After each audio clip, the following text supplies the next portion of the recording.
उत्तर प्रदेश के यशस्वी एवं कर्मयोगी मुख्यमंत्री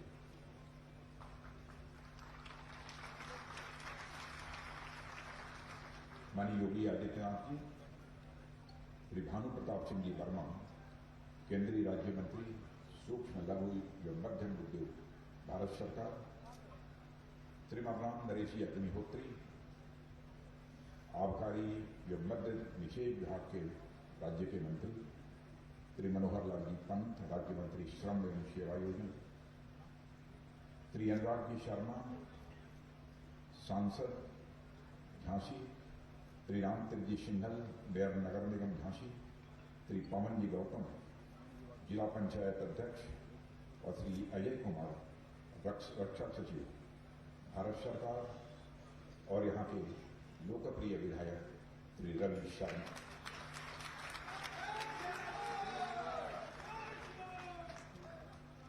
उत्तर प्रदेश सरकार एवं रक्षा मंत्रालय के सभी अधिकारीगण, कला मंच से संबंधित देवियों एवं सज्जनों, और यहां पर उपस्थित हमारे शौर्य और पराक्रम की धरती झांसी के मेरे सम्मानित बहनों एवं भाइयों, झांसी की वीर भूमि पर आयोजित यह राष्ट्र रक्षा समर्पण पर्व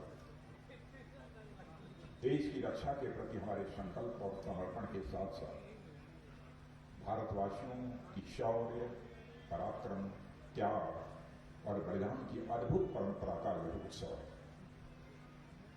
और मैं आभार व्यक्त करना चाहता हूं उत्तर प्रदेश के मुख्यमंत्री माननीय योगी आदित्यनाथ जी के प्रति।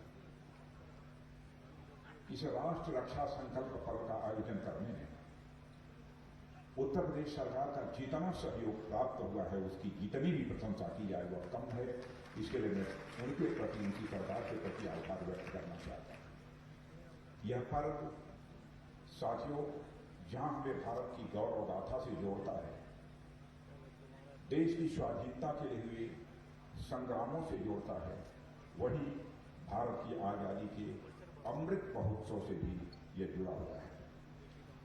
साथियों, जिस झांसी की जिस शौर्य भूमि पर आयोजन किया जा रहा है, उसके कण कण महारानी लक्ष्मीबाई की बहादुरी और बलिदान की यशोगाथा से जुड़ा हुआ है। इसलिए मैं बड़ी श्रद्धा के साथ शीश झुकाकर महारानी लक्ष्मीबाई के राष्ट्र प्रेम, शौर्य और साहस के बलिदान का स्मरण करता हूं, और साथ ही उनकी स्मृति को भी मैं नमन करता हूं। साथियों, इस मौके पर मुझे महारानी लक्ष्मीबाई को समर्पित एक कविता की पंक्तियां याद आ रही हैं। गुमी हुई आजादी की कीमत सबने पहचानी थी, दूर फिरंगी को करने की सबने मन में ठानी थी, चमक उठी संसद दामन में वह तलवार पुरानी थी, खूब लड़ी मर्दानी वह तो झांसी वाली। हिंदी की प्रख्यात कवि जिनका आप सबने नाम सुना होगा, और प्राइमरी स्कूल और जूनियर हाई स्कूल में उनकी कविताओं को भी आपने पढ़ा होगा, सुभद्रा कुमारी की चौहान। यह कविता हर भारतवासी को आज भी रोमांचित कर देती है मेरे बहनों भाइयों। और लक्ष्मीबाई का जीवन भले ही लंबा नहीं था, मगर अपने पराक्रम और बलिदान से उन्होंने जीवन को बड़ी बुलंदी तक पहुंचाया था। आप जानते हैं, भारत के प्रथम स्वतंत्रता संग्राम में महारानी लक्ष्मीबाई का योगदान अतुलनीय है। जब अंग्रेजी हुकूमत के सामने एक के बाद एक देशी रियासतें घुटने टेक रही थी, तो महारानी लक्ष्मीबाई ने साफ कह दिया था, मैं किसी भी सूरत में अपनी झांसी को नहीं दूंगी। ऐसी वीरांगना की धरती यह झांसी है। और यह बात भारतीय स्वाधीनता संग्राम का वह घोष वाक्य है जिसने आने वाले स्वतंत्रता सेनानियों को स्वराज और स्वाधीनता के लिए संघर्ष करने के लिए मेरे बहनों भाइयों प्रेरणा दी थी और उनके अंदर जज्बा पैदा किया था। और मैं यह भी कहना चाहूंगा कि महारानी लक्ष्मीबाई ने बड़ी कम उम्र में अपनों को खोया। बड़ी कम उम्र में महारानी लक्ष्मीबाई ने अपने अपनों को खोया, बच्चों को खोया, और यहां तक कि अपना राजपाट भी खोया, मगर उन्होंने भारत के मान सम्मान और स्वाभिमान को कभी नहीं खोया। वह है हमारी रानी लक्ष्मीबाई, और यह भावना उनमें कूद कूद कर भरी थी जो उन्हें शौर्य और शिखर पर स्थापित करने के लिए। साथियों, रानी लक्ष्मीबाई की वीरता ने नारी शक्ति को एक नया आयाम दिया है। उन्होंने नारी शक्ति को पुनः जागृत किया था। नारी में असीम शक्ति होने की भावना और विश्वास का संचार किया था महारानी लक्ष्मीबाई। और महारानी लक्ष्मीबाई के लिए उनका एक महिला होना रणभूमि में कभी बाधा नहीं बना था। नारी के अबला होने के विचार को हमारे समाज में बहुत लोग मान्यता दे रहे हैं, मगर उन्हें महारानी लक्ष्मीबाई, अवंतीबाई, झलकारी बाई जैसी वीरांगनाओं के शौर्य और पराक्रम को देखना चाहिए, जिन्होंने रणभूमि में बहादुरी का बेमिसाल परिचय दिया। उन्होंने साबित किया है कि महिलाएं अवसर मिलने पर रक्षा और सुरक्षा के मामले में बहुत प्रभावी भूमिका निभा सकती हैं। यह करके उन्होंने दिखाया है। और साथियों, आज जब हम नेताजी सुभाष चंद्र बोस ने आजाद हिंद फौज का गठन किया था, उसकी याद दिलाना चाहता हूं, तो उन्होंने भी 1942 में एक रानी लक्ष्मीबाई रेजिमेंट भी बनाया था। नेताजी सुभाष चंद्र बोस ने बनाया था।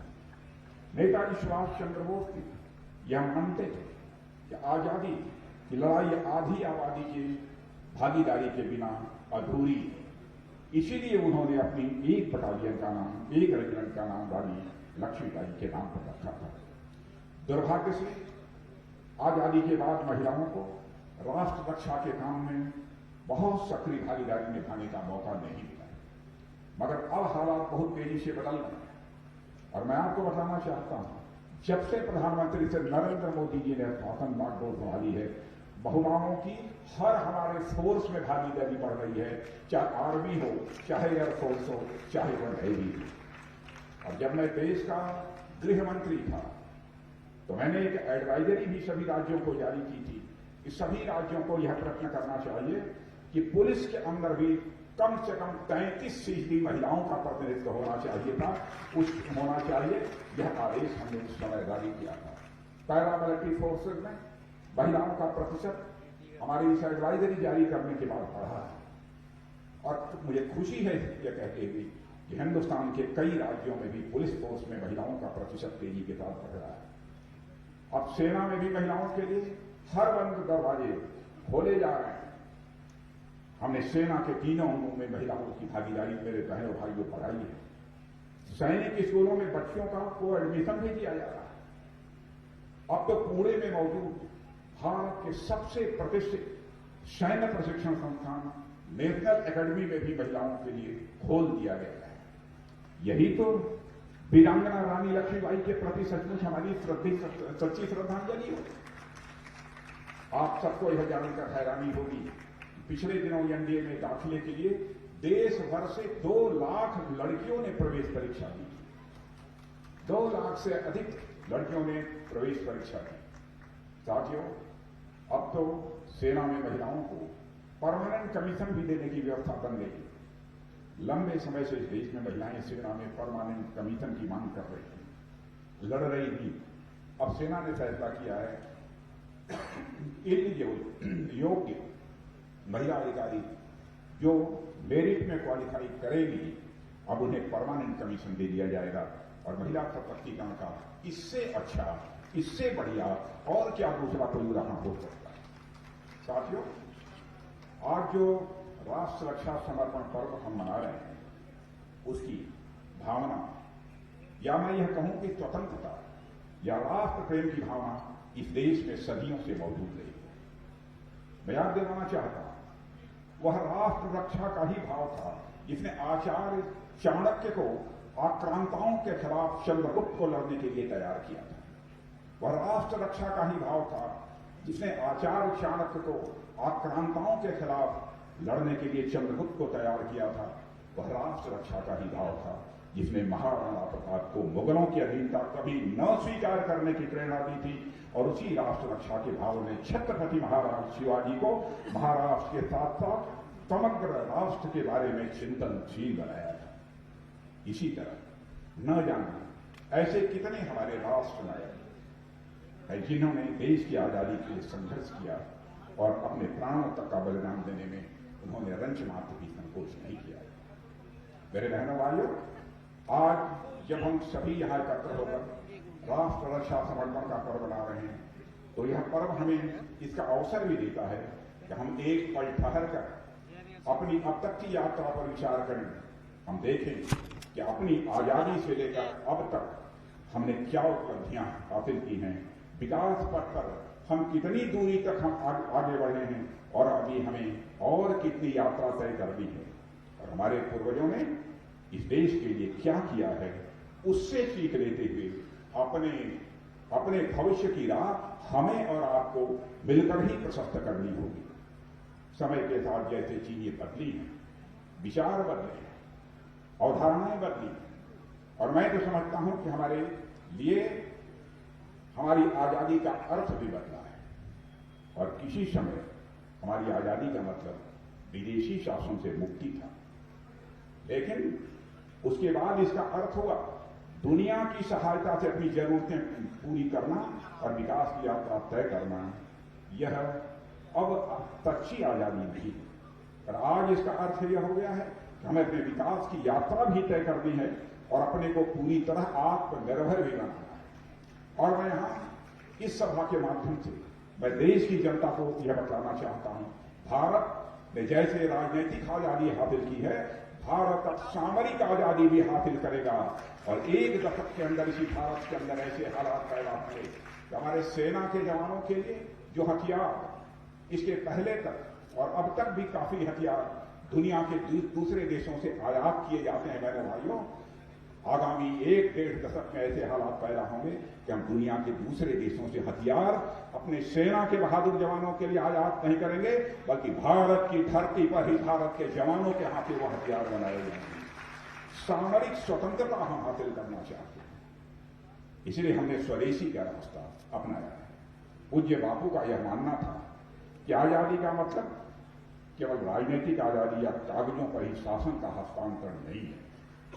जब तक हम पूर्ण स्वराज्य और स्वदेशी का लक्ष्य प्राप्त नहीं कर लेते, तब तक हमारी आजादी अधूरी रहेगी। स्वदेशी से उनका अर्थ आत्मनिर्भरता से ही था, मेरे बहनों भाइयों।